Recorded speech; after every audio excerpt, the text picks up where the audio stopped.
ആറ്റുകാൽ പ്രദേശത്തെ ഒരു മുഖ്യ തറവാടായിരുന്നു മുല്ലവീട്ടിൽ തറവാട്. വളരെ ദേവീഭക്തനായ കാരണവർ ഒരു ദിവസം കിള്ളിയാറ്റിൽ കുളിച്ചുകൊണ്ടിരുന്നപ്പോൾ ഒരു ചെറിയ പെൺകുട്ടി വന്ന് തന്നെ ആറിനക്കരെ ഒന്നെത്തിക്കാമോ എന്ന് ചോദിച്ചു. ഭയങ്കര ഒഴുക്കുണ്ടെങ്കിലും തന്റെ മുതുകിൽ കയറ്റി ബാലികയെ മറുകരയിൽ കൊണ്ടെത്തിച്ചു. തന്റെ വീട്ടിൽ കൊണ്ടുപോയി ഭക്ഷണം കൊടുത്ത് ബാലികയെ വീട്ടിൽ താമസിപ്പിക്കാമെന്ന് വിചാരിച്ചെങ്കിലും പെട്ടെന്ന് ബാലിക അപ്രത്യക്ഷയായി. അന്ന് രാത്രിയിൽ കാരണവർ കണ്ട സ്വപ്നത്തിൽ സാക്ഷാൽ പ്രപഞ്ചനാഥയായ ഭഗവതി പ്രത്യക്ഷപ്പെട്ട് ഇങ്ങനെ അരുളി: നിന്റെ മുന്നിൽ ബാലികാരൂപത്തിൽ ഞാൻ വന്നപ്പോൾ നീ അറിഞ്ഞില്ല, നിനക്ക് എന്നെ മനസ്സിലാക്കാൻ സാധിച്ചില്ല. അതിനാൽ ഞാൻ അടയാളപ്പെടുത്തുന്ന സ്ഥലത്ത് ക്ഷേത്രം പണിത് എന്നെ കുടിയിരുത്തണം. അങ്ങനെയെങ്കിൽ ഈ സ്ഥലത്തിന് മേൽക്കുമേൽ അഭിവൃദ്ധിയുണ്ടാകും. സ്വപ്നത്തിൽ നിന്നും ഉണർന്ന കാരണവർ പിറ്റേ ദിവസം രാവിലെ കാവിലെത്തി ശൂലത്താൽ അടയാളപ്പെടുത്തിയ 3 രേഖകൾ അദ്ദേഹം അവിടെ കണ്ടു. തുടർന്ന് അവിടെ ചെറിയൊരു കോവിലുണ്ടാക്കി ഭഗവതിയെ കുടിയിരുത്തി. കൊടുങ്ങല്ലൂരിൽ വാഴുന്ന സാക്ഷാൽ ആദിപരാശക്തിയായ ശ്രീ ഭദ്രകാളി ആയിരുന്നു ആ ബാലികയെന്നാണ് വിശ്വാസം.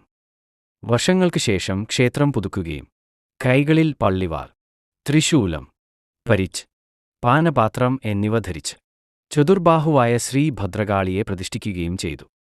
ദാരികവധത്തിനു ശേഷം വേതാളപ്പുറത്തിരിക്കുന്ന രൂപത്തിലാണ് പ്രതിഷ്ഠ.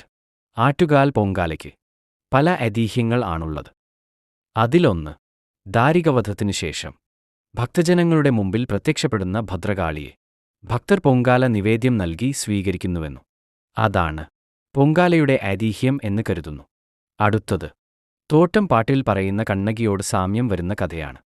നിരപരാധിയായ തന്റെ ഭർത്താവിനെ പാണ്ഡ്യരാജാവ് കൃത്യമായ വിചാരണ കൂടാതെ തെളിവുകൾ നോക്കാതെ അന്യായമായി വധിച്ചതിൽ കോപം പൂണ്ട അവതാരകാളിയായ വടക്കും കൊല്ലത്തെ കന്യാവ് ഭയങ്കരമായ കാളീരൂപം ധരിച്ചു പാണ്ഡ്യരാജാവിനെ വധിച്ച ശേഷം തന്റെ കോപാഗ്നിയാൽ മധുരാനഗരത്തെ ദഹിപ്പിച്ചു.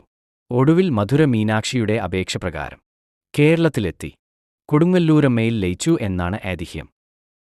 ഭഗവതിയുടെ വിജയം ആഘോഷിക്കുന്നതിന് സ്ത്രീകൾ നിവേദ്യം അർപ്പിക്കുന്നുവെന്നതും ഒരു സങ്കല്പമാണ്. പൊങ്കാല ആരംഭിക്കുന്ന സമയത്ത് തോട്ടം പാട്ടിൽ പാണ്ഡ്യരാജാവിന്റെ വധം പാടിയാണ് ഭഗവതിയെ സ്തുതിക്കുന്നത്. ഭദ്രകാളിയുടെ അവതാരമായി വടക്കും കൊല്ലത്തെ കന്യാവ് അഥവാ കണ്ണകി സങ്കൽപ്പിക്കപ്പെടുന്നു. ആറ്റുകാൽ പൊങ്കാലയ്ക്ക് ഭഗവതി കൊടുങ്ങല്ലൂരിൽ നിന്ന് വരുന്നു എന്നാണ് വിശ്വാസം. 9ാം ദിവസത്തിലെ തോട്ടം പാട്ടിൽ സ്വർണ്ണപ്പണിക്കാരനെ കുലത്തോടെ മുടിച്ച് ശ്രീഭദ്രകാളി പാണ്ഡ്യ രാജാവിന്റെ മുന്നിലേക്ക് എഴുന്നള്ളുകയാണ്. പാണ്ഡ്യ നാട് വിറയ്ക്കുന്നു. പാണ്ഡ്യൻ എല്ലായിടത്തും കാവലേർപ്പെടുത്തി. എന്നാൽ അമ്മ അവരെയെല്ലാം തന്റെ പള്ളിവാളിനിരയാക്കി.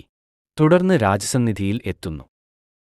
പാണ്ഡ്യരാജാവ് ഭഗവതിയാൽ വധിക്കപ്പെടുന്നു.